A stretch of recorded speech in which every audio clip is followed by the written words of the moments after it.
xonim Yarashevani bardavom qarsaklar sadosi ostida taklif etamiz.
Bütün dünya O'zbekistonga havas qilsin. Amin. Sog' bo'ling. Bayramlarni yaxshi o'tkazib oling. Rozi bo'linglar. Yaxshilikda ko'rishing. Assalomu alaykum, hurmatli aziz mehmonlar. To'ylar muborak bo'lsin. Ko'sh baxtli bo'lsinlar, qo'shaqarsizlar. Xonadonlarda faqat shunaqa chiroyli kunlar, yaxshi kunlar, to'ylar bo'lsin. San'atkorlar har doim xizmatlaringizda bo'laylik. Kelinimizni kutib olamiz. Kelin salomiga keling qizim.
Yo'q, endi u men haligi nima deydi? Uni olib ketsam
Ya'ni sizlarga albatta baraka yog'sin, ustinglarda baraka yog'sin. Alloh taolo doimo yaxshilikda jam bo'lish nasib ro'zlasin. Va sallallohu taala ala xayr.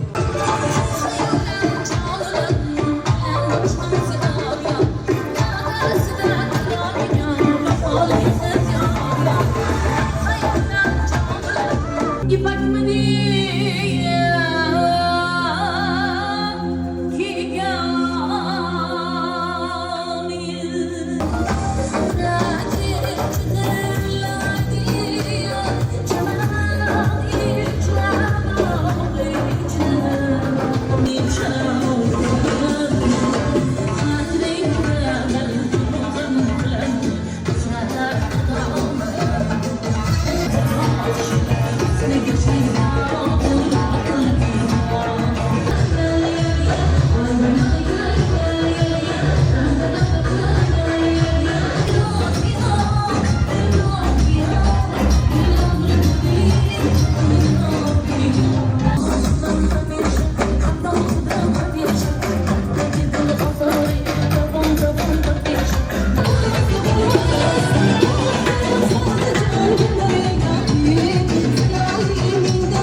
Ya'ni sizlarga albatta baraka yog'sin, ustinglarda baraka yog'sin. Alloh taolo doimo yaxshilikda jam bo'lish nasib ro'zlasin. Va sallallohu taala ala xayr.